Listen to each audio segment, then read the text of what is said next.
Pessoal, eu não sei dizer o que está acontecendo, mas a verdade é que a Globo News parece que mudou o tom e resolveu trazer à tona e desmascarar todas as atrocidades que o ministro Alexandre de Moraes vem cometendo. Eu não sei se o Pix não caiu ou se eles realmente chegaram à conclusão que o Xandão passou de todos os limites. O que eu sei é que de ontem para hoje, vários comentaristas da Globo News desceram além ali na atuação do ministro Alexandre de Moraes. Dois fatos estão causando toda essa estranheza nos jornalistas da Globo News. Um primeiro fato é o fato de o Alexandre de Moraes não estar concordando com a decisão da Espanha de não extraditar o jornalista Oswaldo Eustáquio, considerando que ele está sendo perseguido politicamente. Eles acham que não existe razão para extraditá-lo para o Brasil, já que ele está foragido lá por conta de perseguição política. E o outro fato é o fato do Alexandre de Moraes agora estar querendo negar a extradição, justamente também para a Espanha, de um traficante que foi pego com mais de 30 malas de, né? E o Xandão não quer que ele seja extraditado para ser preso na Espanha. Então são esses dois fatos aí que estão deixando os jornalistas bastante contrariados aí com o Xandão, né? Será que o Xandão vai colocar todos esses comentaristas ali no processo das fake news? Não sabemos dizer. Mas é isso aí, pessoal. Então, é esse conteúdo que nós vamos ver. Aí eu vou mostrar os vídeos dos jornalistas ali contrariados ali com as atitudes do Xandão. Mas antes eu gostaria de pedir para você deixar o seu like aí, se inscrever no canal, acionar o sininho das notificações e também, se possível, deixar um comentário, beleza? Então é isso aí. Bom, o primeiro que se manifestou ali foi o Merval Pereira, que disse que achava que era um absurdo essa atitude do Xandão de não querer extraditar o traficante para a Espanha. Vamos ver. Eu acho inacreditável que um búlgaro que foi apanhado com 30 malas de cocaína, Não, mais de 50, 52. 52, seja liberado, porque o Alexandre de Moraes quer trazer de volta um bolsonarista que está lá, que está fazendo campanha. Acho absurdo, acho essa troca realmente sem sentido nenhum, não tem. E outra coisa, o fato da Espanha ter dito oficialmente que lá esses crimes não são crimes, também um sinal de alerta, né?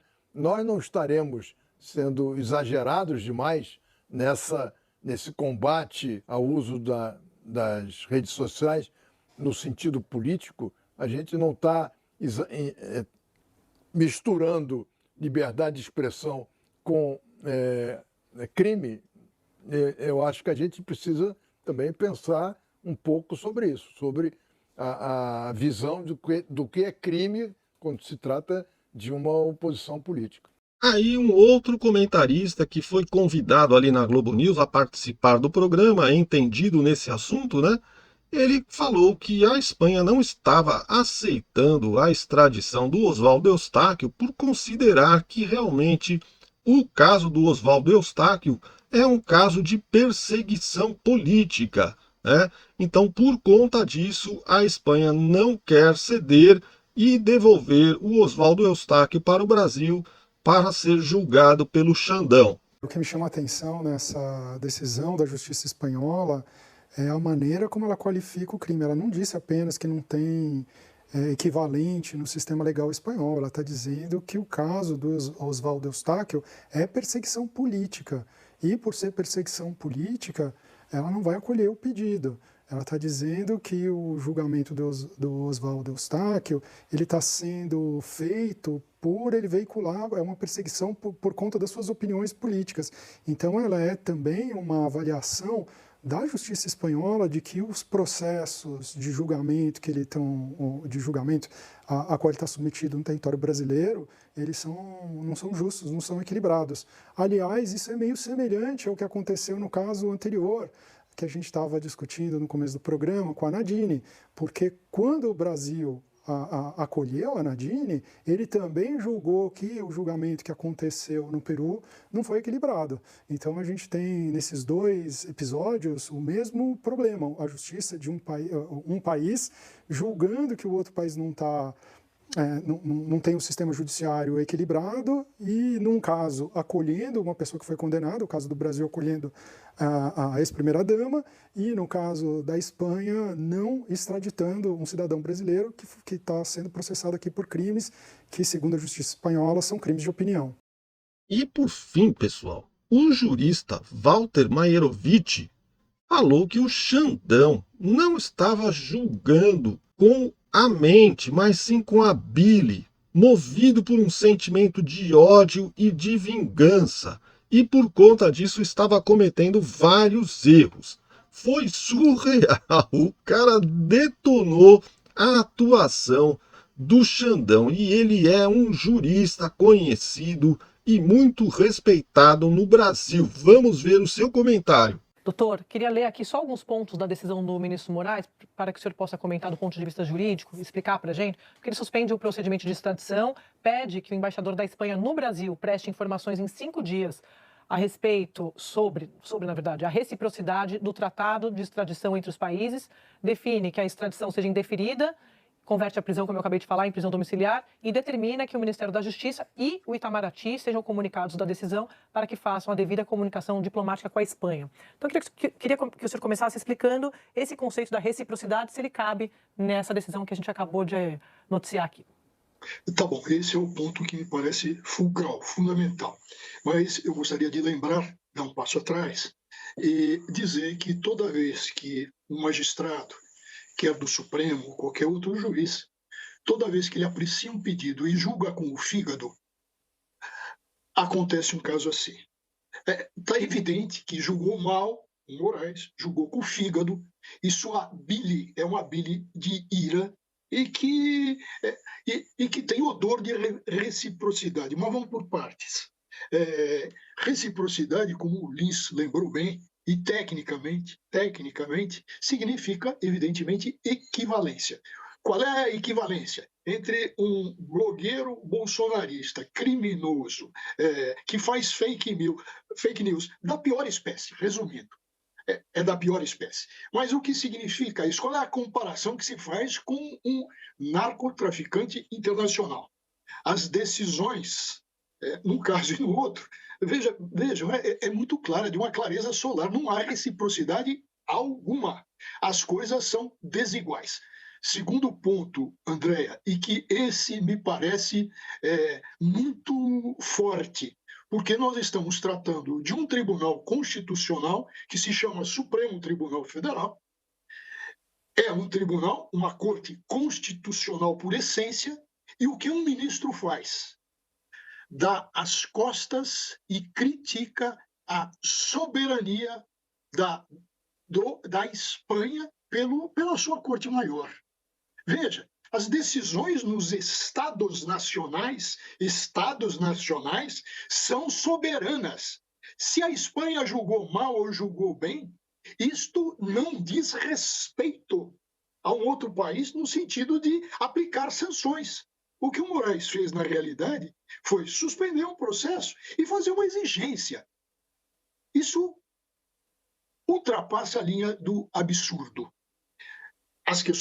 As decisões de uma corte são soberanas, de um Estado da Espanha, um Estado-nação, Estado nacional. E um outro ponto que me parece importante é que essa decisão do Moraes, inclusive de chamar o embaixador, ou melhor, de provocar o embaixador da Espanha sobre reciprocidade, isso é censurar. Isso é tratar de maneira contrária à legalidade e contrária à diplomacia. E o ponto outro, e aí está o odor de reciprocidade, está em se dar uma prisão domiciliar a um narcotraficante. Por quê? Porque prisão domiciliar a narcotraficante significa, ainda que com tornozeleira, mas sem vigilância especial, significa um convite para a fuga. É lamentável. O Moraes, mais uma vez, decidiu com o fígado e, pior, meteu o pé pelas mãos. Pois é, pessoal, eu nunca imaginei ver a Globo News mostrando um comentário do jurista Walter Maiorovitch descendo além assim no Xandão, dizendo que suas decisões beiram o absurdo, ultrapassam a linha do absurdo. Olha que forte o que o cara está falando. Ou seja, o Xandão passou de todos os limites e até a Globo News, que é a emissora do sistema, né, a emissora estatal aí do sistema Supremo PT, que vivia defendendo as atitudes do Xandão, vivia defendendo o STF, a Andréa Sadi, a Daniela Lima com o celular, dizendo que tinha falado ali com os ministros do STF, biriri, bororó, tá sempre ali conversando com os ministros, né? Era uma verdadeira a emissora que promovia o STF e o governo do Lula. E, de repente, muda o tom e começa a criticar, assim, veementemente, a atuação do ministro Alexandre de Moraes. É realmente bastante surreal o que está acontecendo. Mas, por fim, ainda teve, porque não poderia deixar de escapar, né? Um comentário do comentarista Otávio Guedes, que comparou o governo Lula, olha o absurdo, comparou o governo Lula com o time do Botafogo, dizendo que o Botafogo é cheio de glórias do passado, né? Mas no presente não está acertando uma. Dá uma olhada que cômico esse comentário aí do Otávio Guedes. Esse governo está igual o Botafogo. O passado é glorioso. Lula 1 e Lula 2, ele ganhou Libertadores, Brasileiro e Copa do Brasil. Né? O futuro, o presente é sofrível. Né? Você olha o time só empata, bola fora o tempo inteiro. E você olha assim, pô, esse jogador veio da Bahia, esse do Ceará, eram tão bons. Você fala, mas era campeonato regional, batia um bolão no campeonato baiano no Ceará. Agora, no nacional aqui, não estão rendendo tanto. Então, se o passado é glorioso, o presente está sofrível, o futuro é incerto. Então tá certo, Sidônio. E não arriscar nada para 2026. Não, ele não tem. Assim, o que eu entendo que eles estão contando é com o Instituto da Reeleição. Exatamente. Né? Que, como os especialistas dizem, reeleição é feita para reeleger. Né? Então, assim, é muita máquina, é muito dinheiro na rua e tal. Então, assim, o Bolsonaro, com tudo que aconteceu, perdeu por 2 milhões de votos. Então, realmente, e nos Estados Unidos também, o Trump, porque foi pandemia e tal, mas eles estão contando, é isso, é muito frágil com o que eles contam. Você não tem um projeto, qual que é o projeto? Sim. Essa do Otávio Guedes comparar o governo Lula com o time do Botafogo foi demais. E a cara da Andréa Sadi, de sem jeito, com o comentário que ele estava fazendo, foi também surreal. Eu me diverti demais. É muito engraçado ver esse povo que até pouco tempo atrás defendia o Lula com unhas e dentes, defendia o STF, o Supremo, com unhas e dentes, e agora parece que caiu a ficha, né? E o pessoal está completamente desiludido, né? Parece noiva traída, né? Que antes amava, defendia o marido com todas as forças, tal, e aí depois que toma a traição, aí desce a lenha para falar mal para todo mundo, né? É muito engraçado. Mas é isso aí, pessoal. O vídeo de hoje foi isso daí, né? Nós estamos vendo. Parece que a mídia finalmente acordou, né? Finalmente parece que a mídia está acordando, está percebendo as atrocidades do ministro Alexandre de Moraes e a picaretagem do governo Lula, né? Esse governo é ridículo, né? É um governo, como eles falaram aí no final, né? Não tem projeto, não tem futuro, não tem nada para apresentar.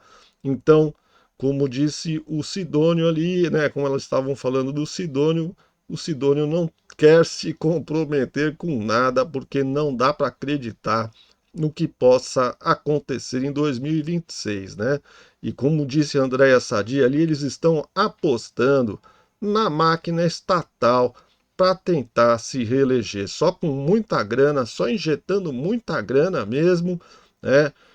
Utilizando toda a verba estatal, todo o sistema, né, do governo ali, para promover o próprio governo e tentar se reeleger. Então a coisa está complicada, está cada vez mais complicada para o governo Lula e ele está ficando cada vez mais desacreditado, né? Então é isso aí, pessoal. Eu vou ficando por aqui. E eu espero que você tenha gostado aí do vídeo. Se você gostou, se inscreva no canal, acione o sininho das notificações para você receber novos conteúdos. E deixe o seu comentário aí, o que você achou de tudo isso? O que você está achando de ver a Globo News de repente começar a descer a lenha no Lula e no Xandão? É muito engraçado. Mas é isso aí, pessoal. Obrigado por terem assistido o vídeo até o final. Um grande abraço e eu conto sinceramente com a sua presença aqui. Quero encontrá-lo ou encontrá-la novamente no próximo vídeo. Valeu, tudo de bom e um grande abraço.